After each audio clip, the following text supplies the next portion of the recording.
ஆயுர்வேதம் ஒரு பொக்கிஷம், நம் ஆயுள் நீட்டக்கும் அற்புதம். டாக்டர் ஸ்ரீவர்மாஸ். பேரறிஞர் பெருந்தகை அண்ணா அவர்களுடைய 57வது நினைவு நாளை முன்னிட்டு வாழ்ந்து மறைந்த தலைவர்கள் இந்த தமிழகத்திற்கு ஆற்றிய அரும்பணிகளை நினைவு கூறுகின்ற வகையில் இன்றைக்கு சென்னையில் மாத்திரம் 30 திருக்கோயில்களில் சமபந்தி அன்னதான போஜனம் நடைபெற்றது. இது சமத்துவத்தை வலியுறுத்துகின்ற ஒரு நிகழ்ச்சி, ஏற்றத்தாழ்வுகளற்ற சமுதாயம் என்பதை உணர்த்துகின்ற நிகழ்ச்சி, எல்லோருக்கும் எல்லாம் என்ற மாண்புமிகு முதலமைச்சர் அவருடைய கனவுக்கு கட்டியம் கூறுகின்ற நிகழ்ச்சி.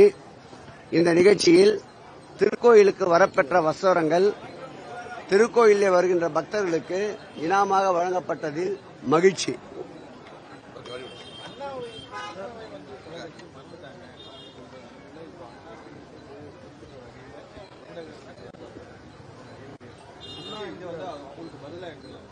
இல்லை, எப்பொழுதும் போல் அண்ணாவின் கொள்கை, அண்ணாவின் லட்சியங்கள், அண்ணாவின் கோட்பாடுகளை தலைவர் கலைஞர் அவர்கள் உடல்நிலை குன்றியிருந்த காலத்தில் கூட, பேச முடியாத சூழல் இருந்தபோது கூட, உங்களுக்கு யாரை பிடிக்கும் என்று கலைஞர் அவர்களிடம் கேட்கின்ற பொழுது எனக்கு பிடித்தவர் அண்ணா என்று சொன்னவர் கலைஞர்.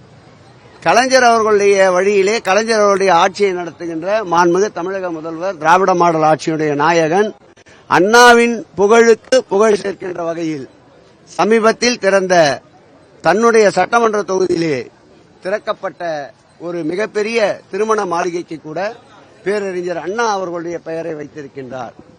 வெகு விரைவில் திறக்கப்பட இருக்கின்ற புத்தம்பாக்கம் பேருந்து நிலையத்திற்கும் பேரறிஞர் பெருந்தகை அண்ணா அவர்களுடைய பெயரை வைக்க சொல்லியிருக்கின்றார். வாழ்ந்த காலங்களில் வாழ்ந்த தலைவர்கள், பல்வேறு தலைவர்கள் அவர்களுடைய திருப்பெயரை சூட்டி மகிழ்ந்த இந்த காலத்தில் மாண்புமிகு தமிழக முதல்வர் தான் இந்த தமிழகத்திற்கு ஆற்றிய அரும்பணிகளால் தமிழகம் உயர்வு பெறுவதற்கு காரணமாக இருந்த தலைவருடைய பெயரை தொடர்ந்து நினைவிலே நிற்கின்ற வகையில் பல்வேறு நலத்திட்ட பணிகளுக்கும் பல்வேறு கட்டமைப்புகளுக்கும் அவருடைய பெயரை குறிப்பிட்டு கூறுகின்ற அண்ணா அவர்களுடைய பெயரை தாங்கி நிற்கின்ற இயக்கங்கள் கூட செய்யாத பணியை அண்ணாவின் வழியில், கலைஞரின் வழியில் பீடு நடை போடுகின்ற மாண்புமிகு தமிழக முதல்வர் அவர்கள் எப்பொழுதும் போல் யாரையும் மறவாமல் அண்ணா அவர்களுடைய பெயரை தொடர்ந்து பல்வேறு கட்டிடங்களுக்கு சூட்டி வருகின்றார். அண்ணா ஆட்சியில் ஊழல் இல்லை, அண்ணா என்கிற நல்ல பசுமாடு மீது அமர்ந்திருக்கக்கூடிய காகம் போலதான் திமுக ஆட்சி இருக்குன்னு அண்ணாமலை அவர் அந்த கட்சியில என்ன நிலப்பாட்டில் இருக்காருன்னு தெரியல. இன்னைக்கு கூட ஒரு 6 சட்டமன்ற தொகுதிக்கு அவர் பொறுப்பாளரை போட்டா வேணான்றாரு. அந்த கட்சி வேணும்னு சொல்றாரா, அந்த கட்சி வேணான்னு சொல்றாரான்னு தெரியல. அவர் அந்த கட்சியே மறந்துச்சு. அப்புறம் மக்கள் மத்தியில் அவர் சொல்ற கருத்துக்கள் எங்கிருந்து எடுபடும்? எப்பொழுதும் போல் திராவிட முன்னேற்ற கழகத்துடைய கொள்கை பெரியார், பேரறிஞர் அண்ணா, முத்தமிழறிஞர் கலைஞர் அவருடைய கொள்கைகள், கோட்பாடுகள் இருந்து எப்பொழுதும் வழுக்காமல், வழுவாமல், பிறளாமல் ஆட்சி நடத்துகின்ற ஆட்சி திராவிட மாடல் ஆட்சி. அந்த ஆட்சியுடைய நாயகன் எங்கள் மாண்புமிகு தமிழக முதல்வர் அவர்கள் காட்டிய வழியிலே தொடர்ந்து தன்னுடைய பயணத்தை மேற்கொண்டு வருகின்றார்.